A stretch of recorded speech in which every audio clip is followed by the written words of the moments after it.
So ఈరోజు ఒక ఒక వ్యక్తి గురించి మనము చూడాలని నేను ఇష్టపడుతూ ఉన్నాను. ఆ వ్యక్తిలో నుంచి కొన్ని సంఘటనలు అయితేనేమి, కొన్ని పరిస్థితులు అయితేనేమి, కొన్ని ఆహ్, ఆయనకు సంభవించినటువంటి కార్యాలైతేనేమి మనం చూసుకొని ఆ ప్రకారంగా ఆహ్, మనం జీవించేటువంటి ప్రయత్నం మనం చేద్దాం. అయితే మనకున్నటువంటి ఈ 45, 50 మినిట్స్‌లో కొద్దిగా మీ యొక్క కాన్సంట్రేషన్‌ని ఆహ్, వాక్యం వైపు పెడితే గనక, కొద్ది సమయం గనక మీ యొక్క మైండ్‌ని, సెటప్‌ని అంతా కూడా ఇక్కడే కేంద్రీకరిస్తే గనక, అనేకమైనటువంటి పాఠాలని మనం నేర్చుకోబోతున్నాం అని చెప్పడానికి సందేహం ఏం లేదు. ఎందుకంటే, దేవుడు మాట్లాడినప్పుడు మన జీవితంలో కార్యం జరగడం అన్నది ఖచ్చితమైనటువంటి సంగతి. ఎందుకనగా, మాట్లాడుతున్నటువంటి దేవుడు మనకు గొప్పవాడై ఉన్నాడు. ఆయన అద్భుత కార్యాలు చేసేటువంటి దేవుడై ఉన్నాడు. ఆయన మనల్ని ఎంతగానో ప్రేమించేటువంటి దేవుడై ఉంటున్నాడు కాబట్టి, ఈ మాటలు మాట్లాడేటప్పుడు మనం ఏదో మనిషి మాట్లాడుతున్నాడనో, లేకపోతే ఎవరో మాట్లాడుతున్నారనో తీసుకోవాల్సినటువంటి అవసరం లేదు. కానీ కొద్దిగా మనము స్పిరిచువల్‌గా ఆలోచన చేస్తే, వాక్యం మనతో మాట్లాడుతా ఉన్నాడు. వాక్యము అయిన దేవుడు మనతో మాట్లాడుతా ఉన్నాడు అన్నటువంటి విషయాలను గనుక మనం పరిశీలన చేస్తే, మనం చక్కగా మన జీవితంలో అద్భుత కార్యాలను చూడగలుగుతాం అని మీకు నేను నిస్సందేహంగా తెలియపరుస్తూ ఉన్నాను. అయితే ఒక ఒక ఊర్లో ఒక చిన్న బాలుడు ఉన్నాడు. ఆ చిన్న బాలుడు మొదటి నుంచి కూడా చాలా చక్కగా చదువుకునేటువంటి వాడు. చాలా మంచిగా తను జీవితాన్ని కొనసాగిస్తున్నటువంటి వాడు. అంటే చదువుకున్నా మంచి మంచి మార్కులే వచ్చేవి. ఏదన్నా ప్రవర్తన చేసినా మంచిగా ఉండేది. సండే స్కూల్‌కి బాగా వెళ్తూ ఉండేవాడు. దేవుని వాక్యం పట్ల అభిలాష ఎక్కువగా ఉండేది. Memory words Sunday school teacher ఇస్తే చాలా గొప్పగా చెప్పేటువంటి వాడు. ఆ విధంగా చిన్ననాటి నుంచే ఆ పిల్లవాడికి ఏమని పేరు పెట్టారంటే, వీడు దేవుని బిడ్డ అని పేరు పెట్టేశారనమాట. అందరూ కూడా అక్కడ ఉన్నటువంటి అన్‌బిలీవర్స్ అయినా, బిలీవర్స్ అయినా, ఊర్లో ఉన్న వాళ్ళందరూ కూడా వీడు దేవుని బిడ్డ అని పిలవడం మొదలుపెట్టారు. సో, ఆ పిల్లవాడు కూడా చాలా హ్యాపీగా ఉండేవాడు. నిజానికి తను ప్రార్థన చేయంది డేని స్టార్ట్ చేసేవాడు కాదు. వాక్యం చదవంది డేని స్టార్ట్ చేసేవాడు కాదు. అట్లాంటి గొప్ప వ్యక్తి ఆ ఊర్లో ఉన్నందుకు, ఆ ఊర్లో వాళ్ళందరూ కూడా చాలా హ్యాపీగా ఫీల్ అయ్యేవారంట. సో, ఆ విధంగా దినదినము ఎదిగే కొద్దీ తను స్కూల్ అయిపోయింది, కాలేజ్ అయిపోయింది. కాలేజ్ వరకు వచ్చినప్పుడు కూడా చాలా చక్కటి పేరును సంపాదించుకోవడము జరగడం మనం చూస్తూ ఉన్నాం ఆ బాలుడు.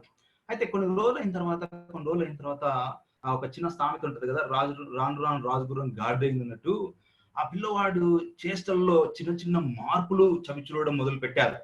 ఆ మార్పులు చవిచూడడం మొదలుపెట్టి కొంతమంది ఎల్డర్స్‌గా ఉన్నటువంటి వాళ్ళు అతని దగ్గరకొచ్చి, "ఒరేయ్ బాబు! నీలో కొంచెం మార్పు కలుగుతా ఉంది. దీన్ని ఏదైనా కొంచెం సరి చేసుకుంటే బావుంటది" అని అనుకున్నప్పుడు, అవునా! నిజమే అని కొంచెం సమయము ఆలోచన చేసి, మార్పుల్ని స్వీకరించి, మరలా పయనం ముందుకు వెళ్ళడం మొదలుపెట్టాడు. ఆ విధంగా మొత్తము యవన దశ అయిపోయింది.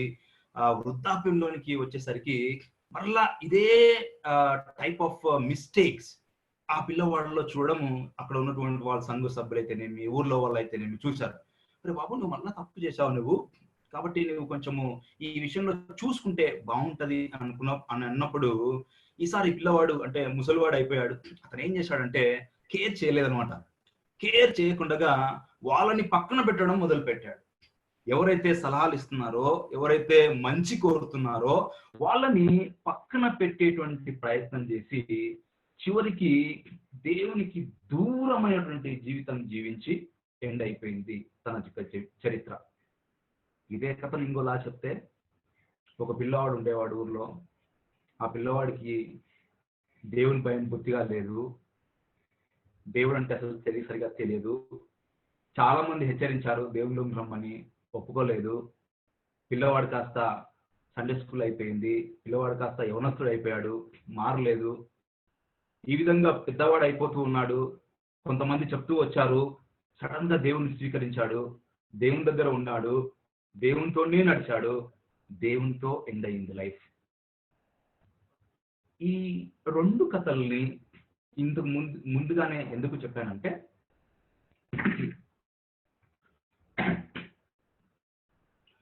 మనము ఇప్పుడు చూసుకోబోయేటువంటి స్టోరీ ఈ కథలకి చాలా దగ్గర పోలికగా ఉంటుంది మనకు. కాబట్టి మనము శ్రద్ధగా వినడానికి సిద్ధపడదాం. అయితే హెలెన్ కెల్లర్ అనే వారు ఆమె ఒక మాట చెప్తారనమాట. "There is only one story, the story of your life." దానికి ముందుగా ఒక చిన్న మాట యాడ్ చేస్తే, at the end there is only one story, the story of your life. ఈ మాటలు కనుక మనము ఎప్పుడన్నా మన అమ్మమ్మల దగ్గర కానీ, నానమ్మల దగ్గర కానీ, తాతల దగ్గర కానీ కూర్చుంటే, వాళ్ళు చెప్పండి ఏ విషయం అన్నా అంటే వాళ్ళ స్టోరీనే చెప్పడానికి ఇష్టపడతారు. లేకపోతే వాళ్ళ హస్బెండ్ స్టోరీ చెప్పడానికి, వాళ్ళ వైఫ్ స్టోరీ చెప్పడానికి ఇష్టపడతారు. అంటే కథ అంతా కూడా వాళ్ళ చుట్టే తిరుగుతూ ఉంటుంది. ఇంకా ఇప్పుడు ఉన్నట్టుగా 10 మంది మీద చాటులు చెప్పడము, 10 మంది వాళ్ళు ఇట్లా వీళ్ళు ఇట్లా అవన్నీ ఏం ఉండవు. ఇంకా వాళ్ళ గురించి ఏదైనా చెప్పండి అని మాట చెప్తానే వాళ్ళ గురించినటువంటి విషయాలని మనం వినడం మనం చూస్తాం. కొన్నిసార్లు ఇంకా చాలా వాపు వాపు అని అంటాం మనం, చూసారా? అలాంటిది అనమాట. సో ఇప్పుడు కనుక మన జీవితాన్ని కనుక సరైన మోల్డ్లో కనుక మనము మౌల్డ్ చేసుకోలేకపోతే, అంటే సరిగ్గా దిద్దుకోలేకపోతే, మనకంటూ ఒక కథ చెప్పుకోవడానికి ఉండదు. మనకంటూ కథ చెప్పాల్సి వస్తే ఎలాంటి కథ చెప్తామో మనకు తెలియదు. కాబట్టి ఇప్పటి నుంచే మనం చాలా జాగ్రత్తగా బిహేవ్ అవ్వాలని మీకు మనవి చేస్తా ఉన్నాను.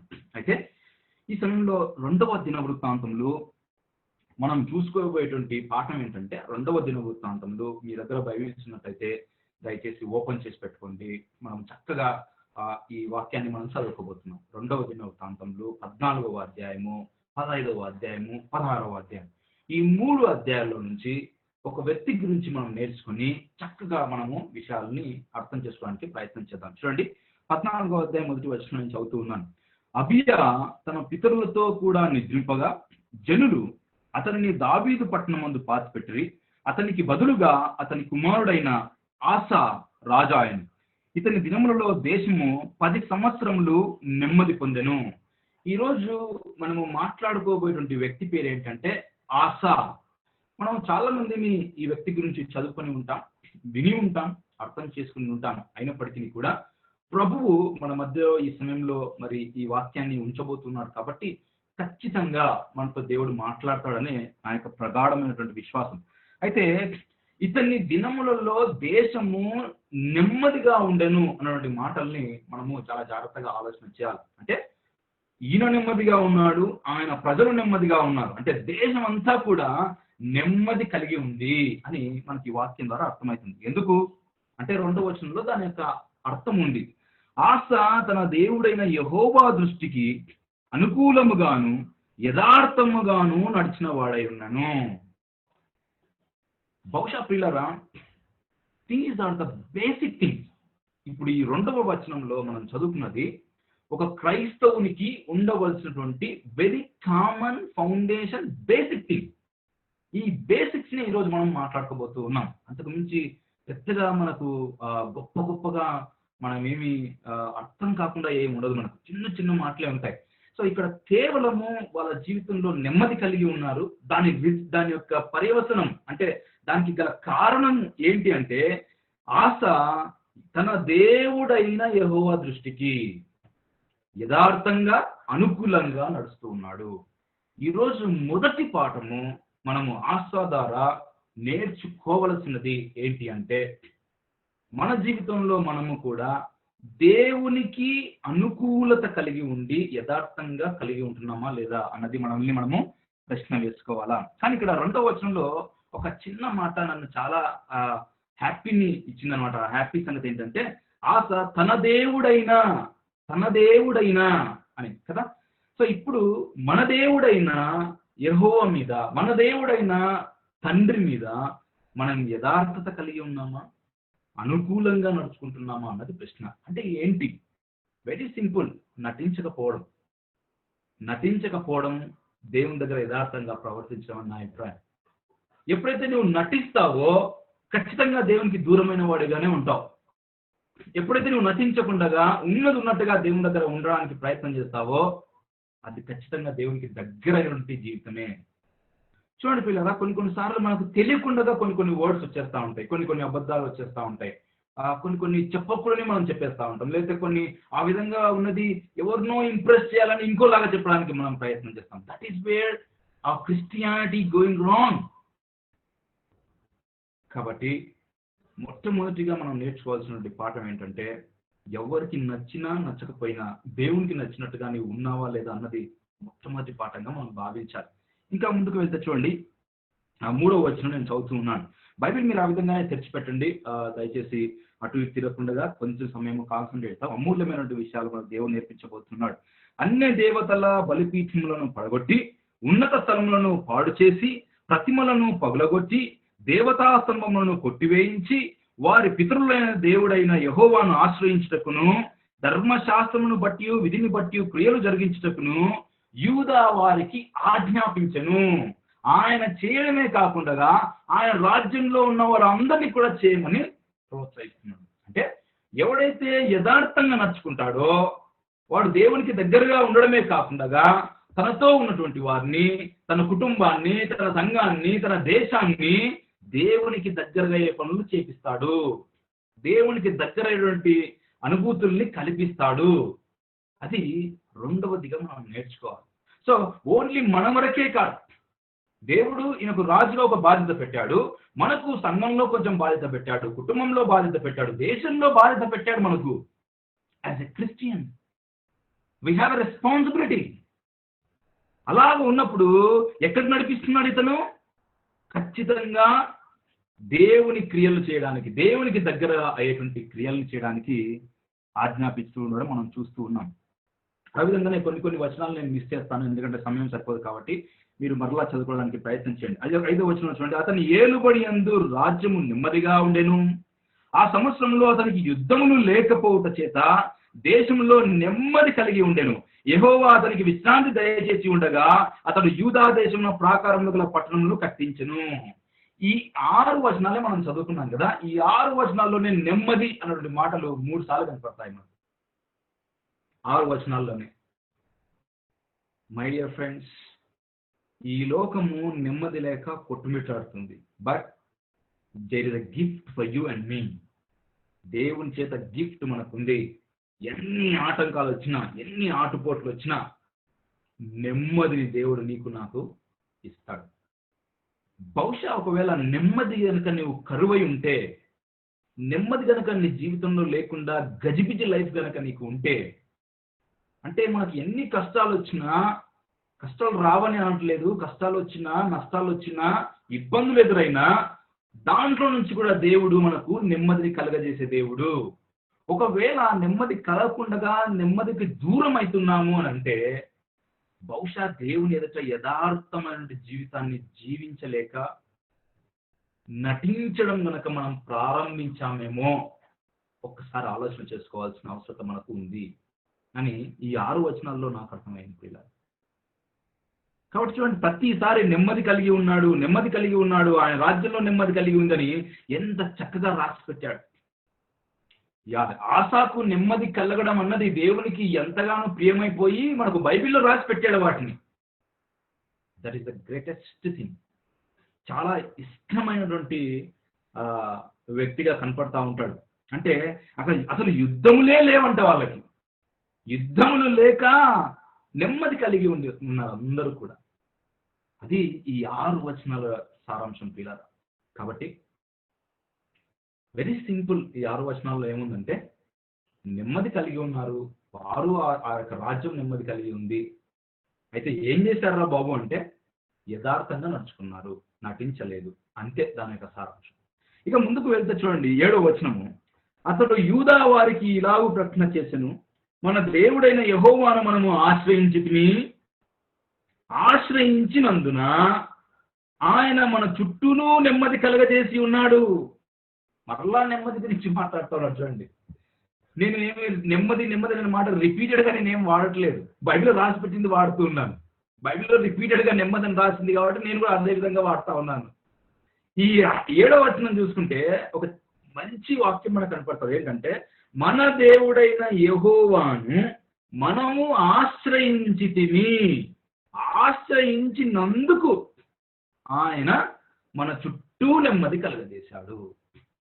వీళ్ళరా యథార్థంగా ప్రవర్తించేది ఒక విషయం అయితే, రెండవది నీవు దేవుణ్ణి ఆశ్రయించుతున్నావా, ఆశ్రయించకపోతే కూడా నీకు నెమ్మది ఉండదు, గజిబిజి లైఫే ఉంటుంది నీకు. అందుకనే చక్కగా రాసి పెట్టాడు అనమాట, కలగజేసి ఉన్నాడు. దేశమందు మనము నిరభ్యంతరముగా తిరగవచ్చును, మనము ఈ పట్టణంలోను కట్టించి వాటికి ప్రాకారంలోను గోపురంలోను గుమ్మంలోను ద్వారస్తంభంలోను అమర్చుదుము కాగా వారు పట్టణంలోను కట్టి వృద్ధి నొందిరి. ఎవరైతే దేవుణ్ణి ఆశ్రయిస్తారో, ఎవరైతే దేవుని దగ్గర ఆశ్రయాన్ని పొందుతారో వారు నెమ్మది కలిగి ఉండడమే కాదు, కానీ వారి యొక్క జీవితంలో వృద్ధి నొందుతారు. సక్సెస్ఫుల్ లైఫ్ ని వాళ్ళు జీవించగలుగుతారు. That is the most important thing friends. మన దేవుడు మన కొరకు సిలువలో విజయాన్ని అందించి ఇచ్చాడు. విజయం అన్నది ప్రతి విశ్వాసికి దేవుడిచ్చేటువంటి వరం, దేవుడిచ్చినటువంటి గిఫ్ట్. ఆ విజయం కలిగినప్పుడు మన ముఖంలో ఆనందం కలుగుతుంది, మన హృదయంలో ఆనందం కలుగుతూ ఉంది. ఎప్పుడన్నా మీరు గమనించండి, సపోజ్ ఎప్పుడన్నా మనం బైబిల్ ప్రారంభించి జనవరిలో ప్రారంభించి ఒక 3 నెలల్లో కంప్లీట్ చేసుకోవాలి, 6 నెలల్లో కంప్లీట్ చేసుకోవాలి అని మనం అనుకున్నాం అనుకోండి, ఖచ్చితంగా 3 నెలల కల్లా బైబిల్ అంతా ప్రకటన వరకు చదివేశాం అనుకోండి, మనకు ఒక ఆనందం కలుగుతూ ఉంది, లోపల ఒక సంతోషం కలుగుతుంది. ఏదైనా ఒక పనిని ప్రారంభించి ఆ పనిలో కనుక మనము సక్సెస్ పొందితే మన లోపల ఒక ఆనందం కలుగుతుంది. వై? ఆ victorious life is given by God friends. ఆ వృద్ధి నొందించేది దేవుడు మనకు అందించినటువంటి ఒక వరం, ఒక గిఫ్ట్. అది ఎవడైతే యెహోవాను ఆశ్రయిస్తాడో వాళ్ళకి దేవుడు ఇస్తాడు అని వాక్యంలో క్లియర్గా సెలవించబడింది. ఇది మనము చక్కగా నేర్చుకుంటున్నటువంటి పాఠం. చూడండి, 8వ వచనానికి వెళ్తున్నాను. ఆ కాలమున డాళ్లను ఈటెలను పట్టుకొను 3 లక్షల మంది యూదావారును కేడెములు ధరించి విల్లువేయి 2,80,000 మంది బెన్యామీలను కూడిన సైన్యము ఆసాకు ఉండేది. అంటే దాదాపుగా 5,80,000 మంది మొత్తానికి సైన్యంగా ఆసాకు ఉన్నారు. వీరందరూ ఎవరంట? పరాక్రమశాలుడు. వీరందరూ కూడా యుద్ధ వీరులు అనొచ్చు, లేకపోతే వీళ్ళు పరాక్రమశాలులు అంటే ఇంకా యుద్ధంలో బాగా నిమగ్నమైనటువంటి వాళ్ళ విజయాలు వాళ్ళకి చాలా ఈజీ అనమాట. కూషీయుడైన జరహు వారి మీద దండెత్తి 1,000 సైన్యములను 300 రథములను కూర్చుకొని బయలుదేరి మారేషా వరకు రాగా ఆసా అతన్ని ఎదుర్కొని పోయింది. అంటే ఒక వేరే రాజులు ఆసా మీదకి రాబోతూ ఉన్నారు.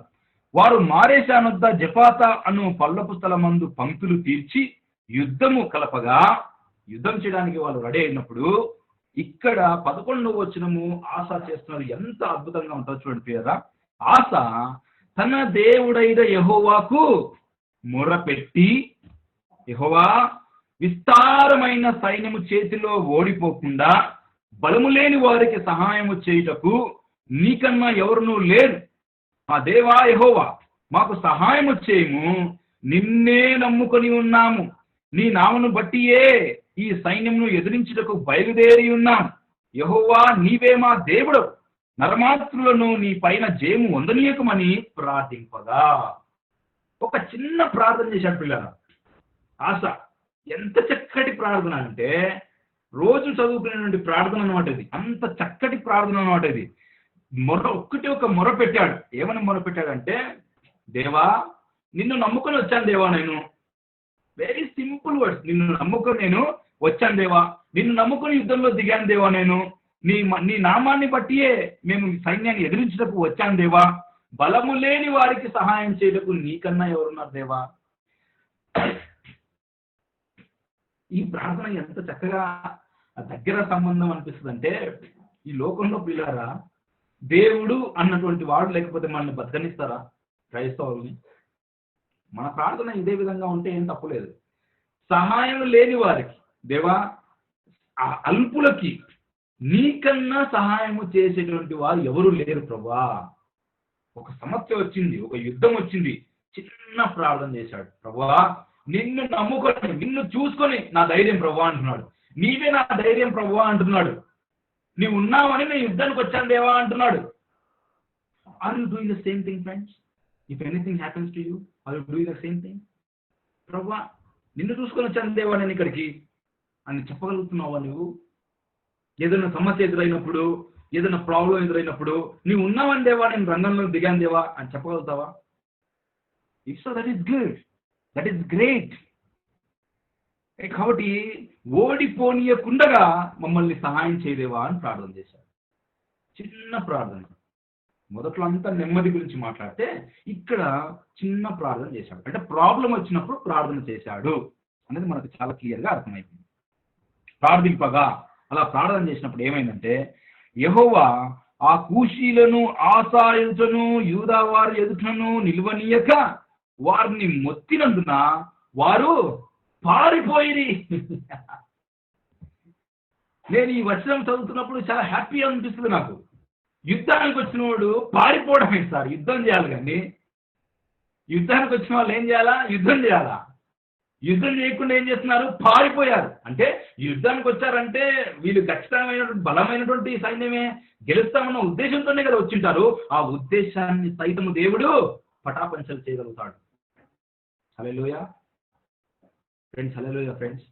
ఎందుకు ఈ మాట చెప్తున్నాడంటే, మన దేవుడంట వారి ఎదుట ఉన్నప్పుడు వాళ్ళు నిలవక వారు మొత్తినందున వారు పారిపోయారు. They ran away friends. అక్కడే సక్సెస్ అయిపోయింది కదా. ఇంకా అంటే ఇప్పుడు ఎప్పుడైతే దేవుణ్ణి నువ్వు ఆశ్రయిస్తావో, ఎప్పుడైతే దేవుని ఆశ్రయం నీకు తోడుగా ఉంటుందో, దేవుని సన్నిధి నీకు తోడుగా ఉంటుందో, నీ శత్రువు సైతము నిన్ను చూసినప్పుడు పారిపోతాడు. No doubt about it. అంత గొప్పటి సంగతి మనకు ఈ వాక్యాన్ని చూస్తేనే మనకు అర్థమైపోతా ఉంది.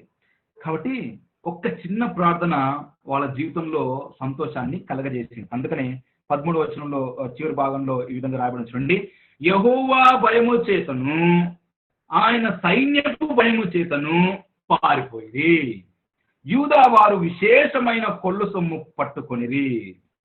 ఇది అంటే యెహోవాను చూసి, యెహోవా సైన్యాన్ని చూసి పారిపోవడం మనం చూస్తూ ఉన్నాం. మై డియర్ ఫ్రెండ్స్, ఈ 14వ అధ్యాయంలో ఉన్నటువంటి కోర్ ఏంటి అంటే మూడు మాటలుగా మనం చెప్పుకోవచ్చు.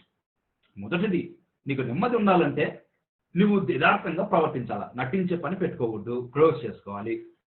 రెండవది, ఎవడైతే యెహోవాను ఆశ్రయిస్తాడో వాడికి నెమ్మది కలుగుతుంది, ప్లస్ వృద్ధి, అభివృద్ధి వాడి జీవితంలో వస్తుంది. మూడవది, ఎప్పుడైనా నీకు ఆటంకాలు వచ్చినప్పుడు, ఎప్పుడైనా నీకు శ్రమలు వచ్చినప్పుడు ఒక ప్రార్థన చేస్తే యథార్థవంతుల ప్రార్థన దేవుడు వింటాడు. కాబట్టి ఆ ప్రార్థన విని నీ శత్రువు ఏదైతే ఉందో, ఇక్కడైతే శత్రువులు ఉన్నారు, మనకి ఏదైనా ఒక సంఘటన కావచ్చు, శత్రువులు నిజంగానే మనుషులు కావచ్చు, సాతాను కావచ్చు, ఇంకేదైనా కావచ్చు, నీలో ఉన్నటువంటి దేవుణ్ణి చూసి వారు పారిపోవలసిందే. ఇది 14వ అధ్యాయం యొక్క సారాంశము.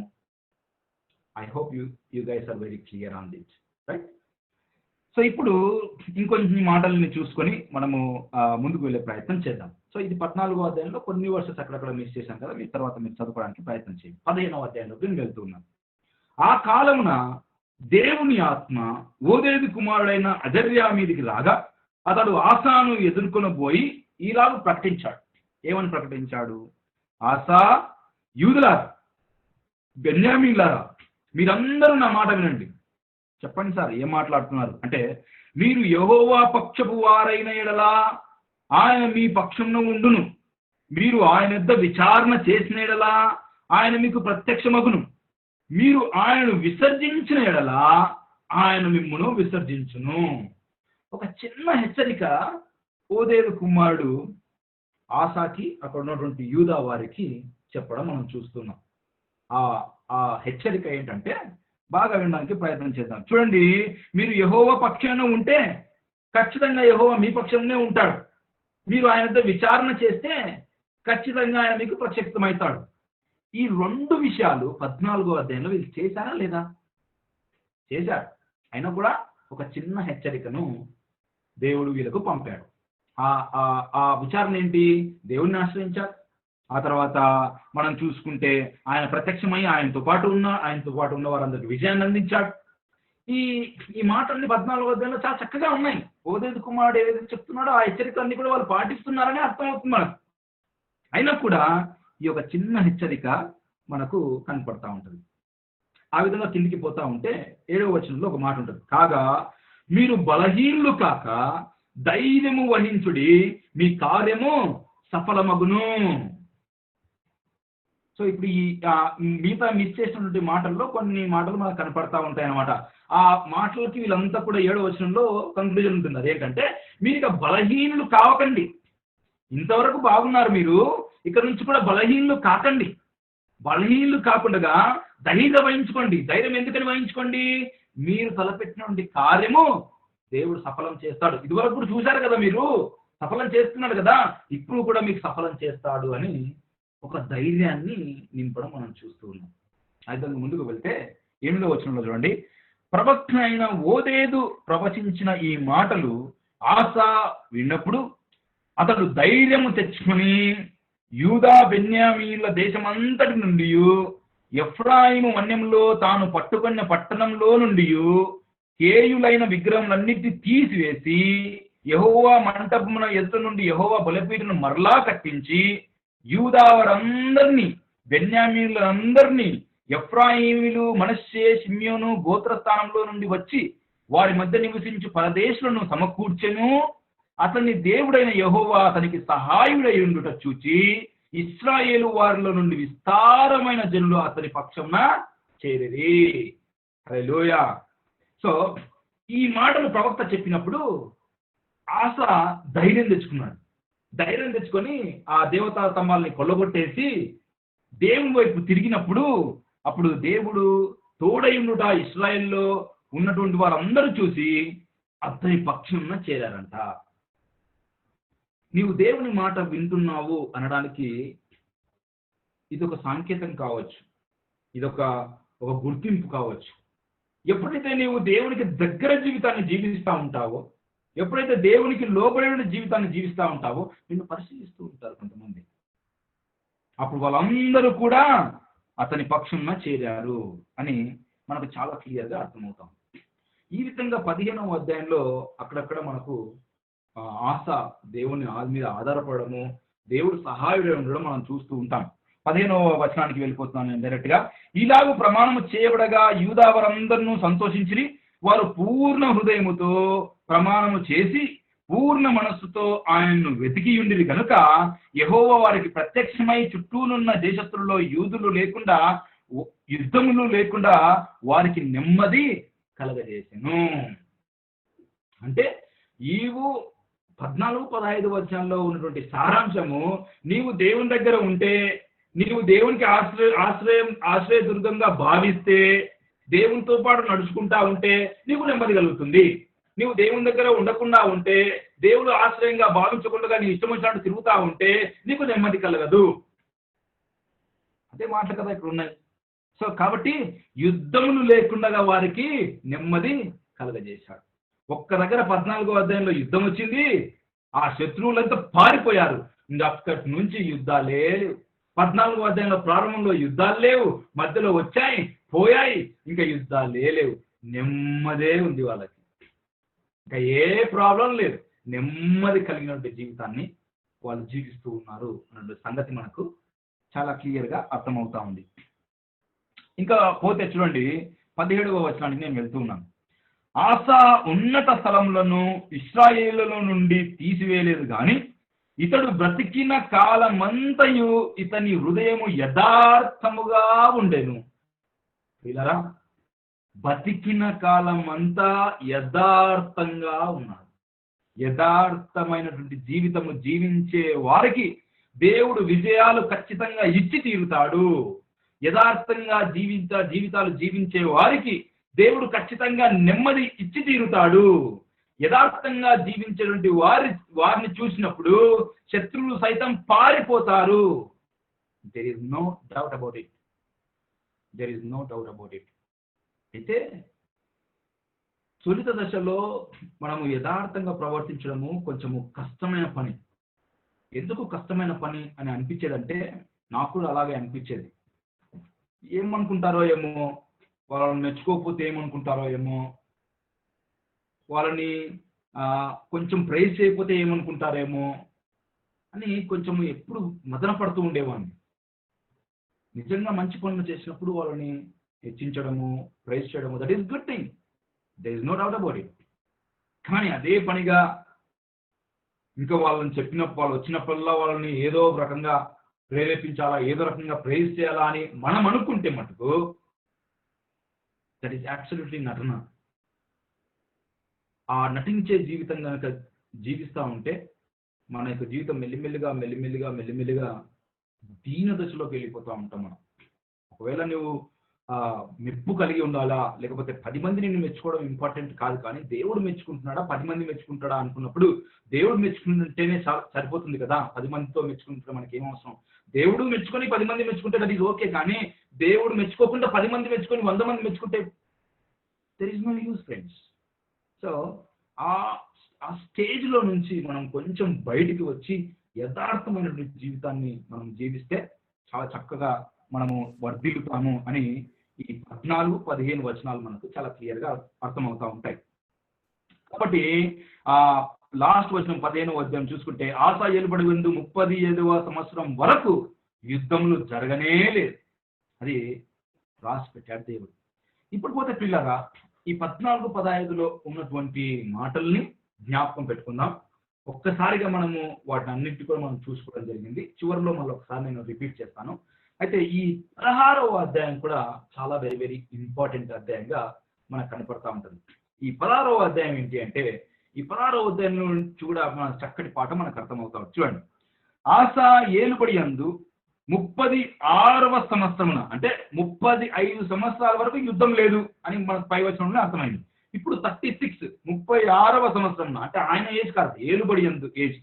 ఏలుబడి యందు 36వ సంవత్సరమున ఇశ్రాయేలు రాజైన బయెషా యూదా వారి మీద దండెత్తి బయలుదేరి యూదా రాజైన ఆసా యొద్దకు రాకపోకలు జరగకున్నట్లు రామాను కట్టింపగా, ఆసా యెహోవా మందిరమందును రాజనగరులందును ఉన్న బొక్కసములలో నుండి వెండి బంగారములను తీసి దమస్కులో నివాసము చేయు సిరియా రాజగు బెన్హదదు నొద్దకు దూతలను పంపించి, బాగా జాగ్రత్తగా వినండి ఫ్రెండ్స్, ఈ దీంతో మనము కంక్లూడ్ చేసుకోబోతున్నాం.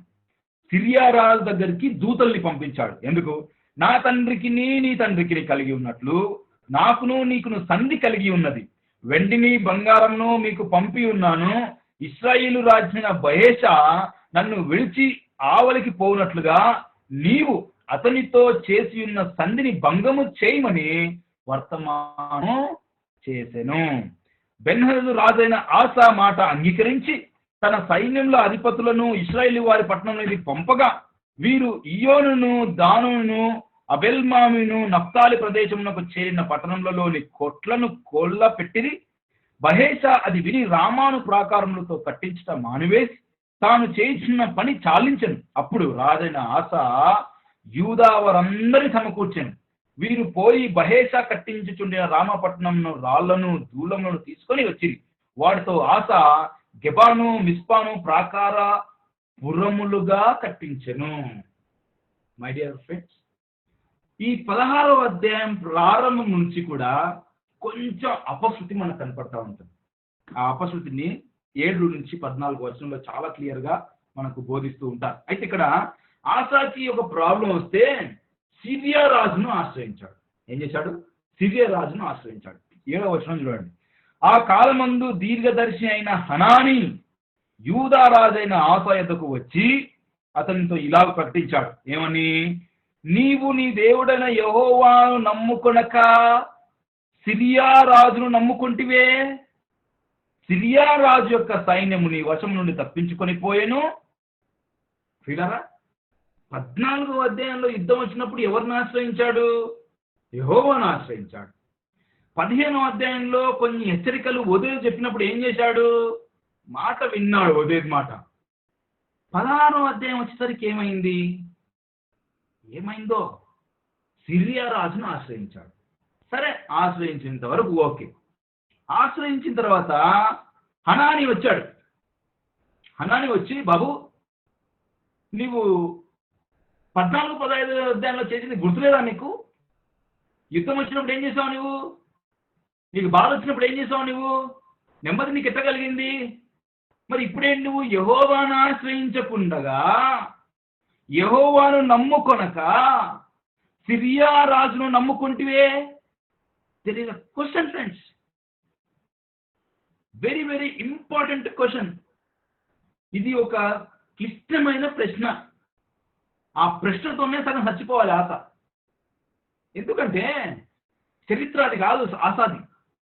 ప్రాబ్లం వచ్చిందా దేవుని దగ్గరికి వెళ్ళేవాడు, ప్రార్థన చేసేవాడు, నెమ్మది కలిగి ఉండేవాడు, యూదులను పిలిచేవాడు, చెప్పేటవాడు, అందరినీ పిలిచి రాజ్యంలో ఉన్నవాడు చెప్పేవాడు, దేవుని ఆశ్రయించాలి, దేవుని దగ్గర ఉండాలని చెప్పేటువంటి వాడు. పౌలు అంటాడు కదా, అందరికీ చెప్పి నేను దర్శనం అయిపోతున్నానేమో అని నేను పరీక్షించుకుంటున్నాను అంటాడు కదా. అది ఆశా జీవితంలో చూడండి. అయితే అక్కడి వరకు బాగున్నా కూడా హనాని వచ్చి చెప్పిన తర్వాత కూడా ఏం జరుగుతుందో మనం విన్నాం. చూడండి, సిరియా రాజు యొక్క సైన్యము నీ వశమును తప్పించుకొని పోయిను, బహు విస్తారమైన రథములను, గుర్రపు రౌదులు గల కుషీలను, లూబియాలను గొప్ప దండై వచ్చిరి కదా.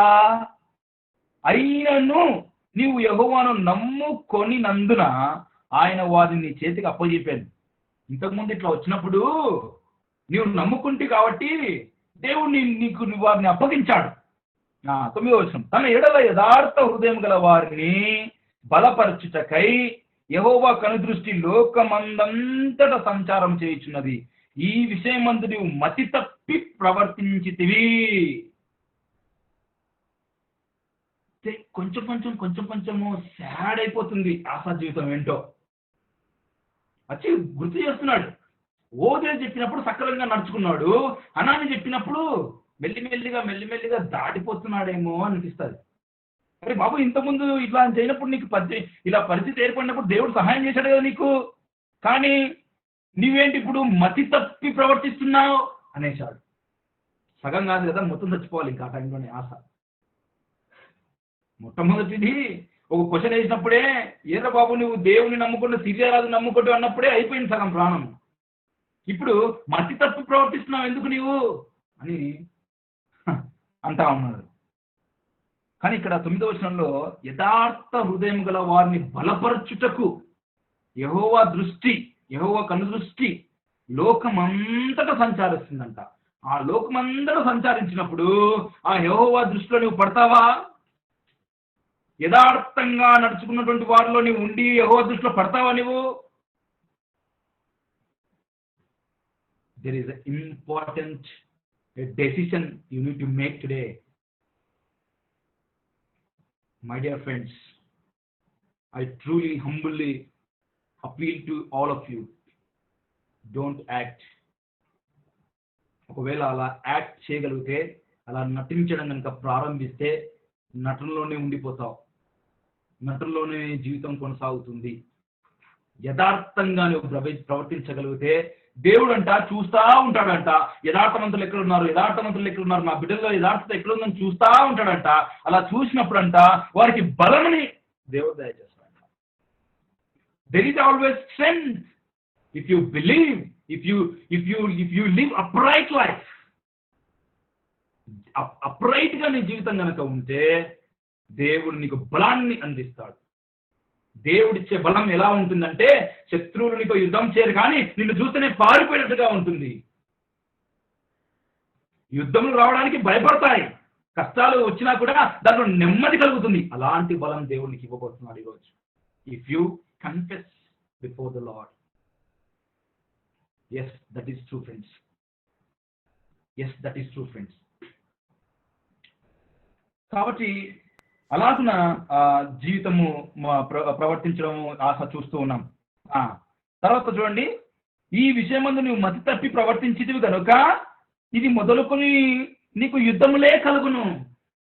చూసారా, అలాగున నీవు గనక ఉంటే ఇక నీ జీవితంలో యుద్ధములు ప్రారంభమవుతాయి. ఇక్కడ నుంచి యుద్ధంలే కరువు అవుతాయి. అసలు యుద్ధంలే లేవు 14-15 అధ్యాయంలో, ఇప్పుడు యుద్ధంలే కరువు అవుతాయి. యుద్ధంలే కరువైనప్పుడు ఏమవుతుంది? అసలు నెమ్మదే లేదు నీకు, ఇప్పుడు నెమ్మదే లేకుండా పోయింది. ఇంతకుముందు నెమ్మదే ఉంది నీకు. That is very important. ఇక చూడండి 10వ వచనం, ఆ దీర్ఘదర్శి అట్లు ప్రకటించినందుకు ఆశ అతని మీద కోపగించుకొని రౌద్రము చూపి అతని గృహంలో వేశాడు. ఇదియుగాక ఆ సమయమందే ఆశ జనులలో కొందరిని బాధపరిచాడు. 10వ వచనంలో మతి తప్పి ప్రవర్తించి దానికే అలవాటు పడిపోయాడు ఆశ. ఇంకా ఓదేలు చెప్పినప్పుడు విన్నాడు. మరి హానాని చెప్పినప్పుడు ఏం చేశాడు? అతన్ని బంధించాడు. Is this right thing friends? Do you think that Asa did a great job? No, not at all. అందుకనే ప్రారంభంలో మీకు కథ చెప్పాను నేను. బాగా ప్రారంభించాడు, కానీ చివరి దశ వచ్చినప్పుడు మతి తప్పి ప్రవర్తిస్తూ ఉన్నాడు. ఇక్కడ చూడండి, అందుకని ఏమైపోయిందంట, ఇంకా తనకి యుద్ధంలో వస్తాయంట. ఆ తర్వాత ఏం చేశాడు? కోపగించాడంట ఆయన మీద, ఆయన మీద కోపగించాడు, రౌద్రం చూపాడు, బందీ గృహంలో వేసేశాడు. అంటే నీవు నీ దేవుని పట్ల ఏం చేస్తున్నావో మతి నీకు అర్థం కాదు. దేవుని ప్రజలను కూడా, అంటే ప్రజలను కూడా బాధపరిచాడు. జనుల్లో కొందరిని బాధపరచడం మొదలుపెట్టాడు. ఇంతకుముందు 14-15 ఏం చేశాడు? జనులందరినీ పిలిపించి దేవుని మాటలు చెప్పేటువంటి వాడు ఇప్పుడు జనులను బాధపరిచే దగ్గరికి దిగజారిపోయాడు.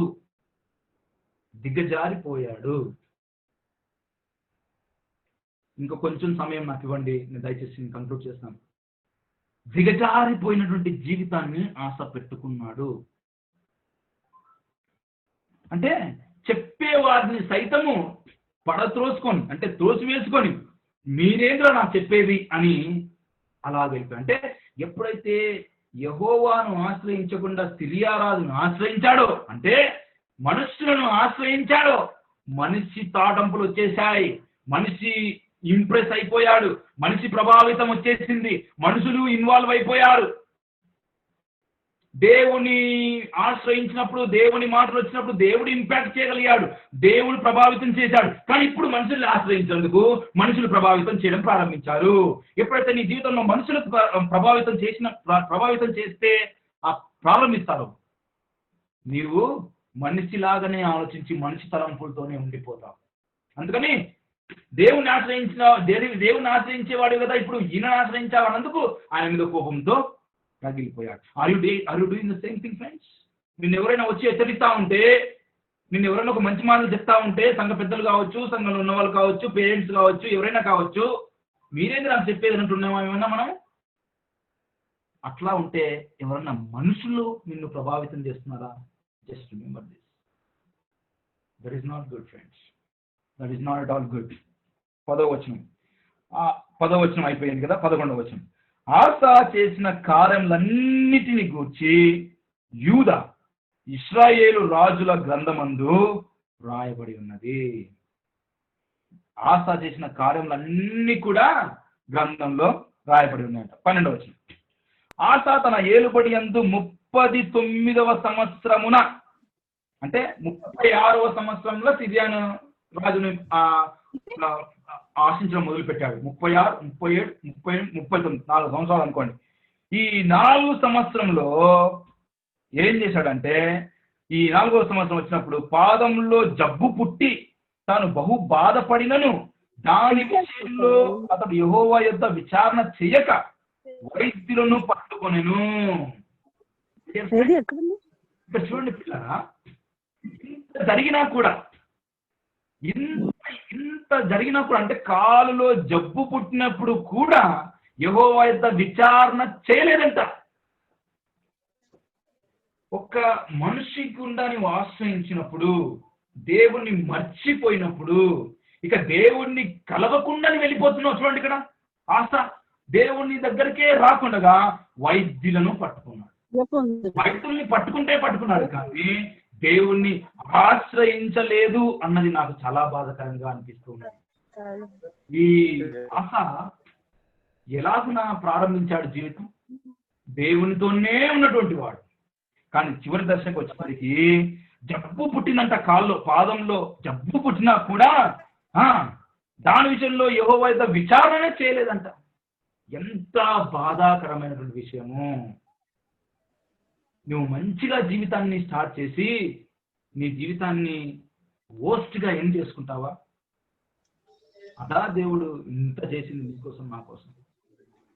ఇంతకుముందు నువ్వు ప్రార్థన చేసుకునేవాడివి, ఇంతకుముందు నువ్వు బైబిల్ చదువుకునేటువంటి వాడివి, మెల్లిమెల్లిగా అవన్నీ కోల్పోయి ఇక దేవునికి దగ్గర అవ్వకుండా దూరం అయిపోతూ ఉన్నావా? Just remember this friends. చివరి దశ వచ్చే వరకు కూడా మరి అయితే ఇక్కడ యెహోవాను ఆశ్రయించలేదనే రాసి పెట్టారు. ఇది ఆసా యొక్క జీవితం ఫ్రెండ్స్. మై డియర్ ఫ్రెండ్స్, కంక్లూజన్లో ఒక చిన్న మాట మీ మధ్య ఉంచుతున్నాను. At the end there is only one story, the story of your life అని చెప్పుకున్నాం కదా. ఇలా చివరి దశ వచ్చినప్పుడు నీ గురించి ఏం చెప్తారు? మరి గ్రంథమందు రాసి పెట్టారంట. నీ గురించి ఒక బుక్ రాయకపోవచ్చు, కానీ నీ గురించి నా గురించి చెప్తారు. నీ జనరేషన్ చెప్పుకోవచ్చు, నీ సంఘంలో ఉన్న వాళ్ళు చెప్పుకోవచ్చు, అందరూ ఎవరైనా చెప్పుకోవచ్చు. ఏమని చెప్తాడు? అరే మా మా మా అన్న ఉండేవాడు, ఇలా ప్రారంభమయ్యాడు, ఇలా అయిపోయింది.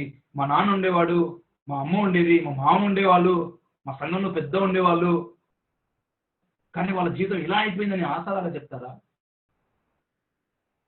ఇన్ కాంట్రాస్ట్ పౌలు జీవితం చూసుకుంటే దాని గురించి చెప్పడానికి నా దగ్గర సమయం లేదు, బట్ అందరికి తెలుసు ఎలా ప్రారంభించాడు. దేవునికి దూరమైన జీవితం ప్రారంభించాడు. దేవుని ప్రజల్ని హింసించేవాడుగా ప్రారంభించాడు. కానీ తన ఎండ్ ఏ విధంగా ఉంది? నా పరుగు కుడపుంటి చితిని, నన్ను పోలి నడుచుకోండి, I can do all things through Christ who strengthens me.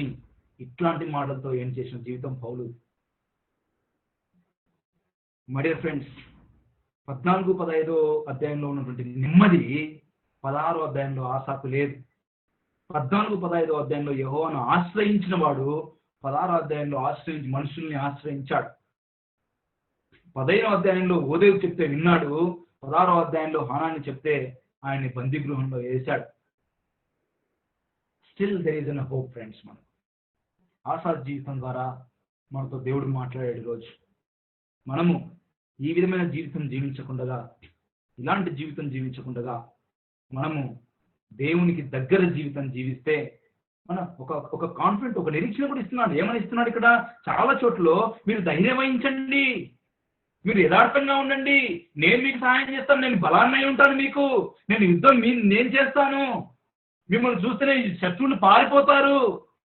ఇట్లాంటి మాటలు దేవుడు కదా మనకు చెప్తూ ఉన్నాడు. My dear friends, I humbly appeal you to everyone, including me. మన యొక్క సంఘంలో ఉన్నటువంటి గొప్ప స్ట్రెంగ్త్ ఏంటంటే మనకు వాక్యం బాగా తెలుసు. మనలో చాలా మందిని వర్తమానాలు చేస్తూ ఉంటాం. మనలో చాలా మందిని మంచి స్పీకర్స్గా ఉన్నాం. దేవుడు ఆ విధంగా వాడుకుంటున్నాం. That is good, very important. That is also good. But at the same time పౌలు చెప్పినట్టుగా అందరికీ చెప్పి నేను ప్రశ్న అయిపోతున్నాను, నన్ను నేను పరీక్షించుకుంటున్నాను అంటున్నాడు. ఆసాల జీవితం చూసుకుంటే అలాగే అనిపిస్తుంది. యూదులకు చెప్పాడు, అందరిని పిలిపించి చెప్పాడు, కానీ చివరి దశలో యెహోవాను ఆశ్రయించకపోయాను అన్నటువంటిది నాకు చాలా బాధాకరమైన విషయం.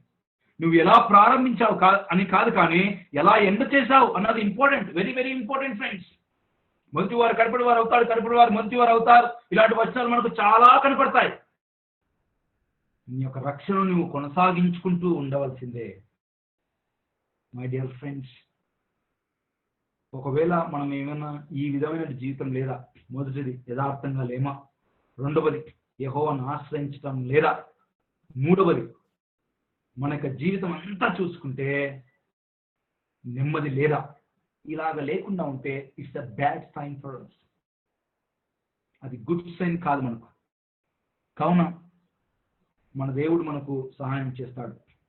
మనం ఆయనతో ఉన్నప్పుడు, ఆయనతో మనల్ని జీవితం కలిగి ఉన్నప్పుడు ఆయన మనల్ని ఎక్కువగా ప్రేమించేటువంటి దేవుడు.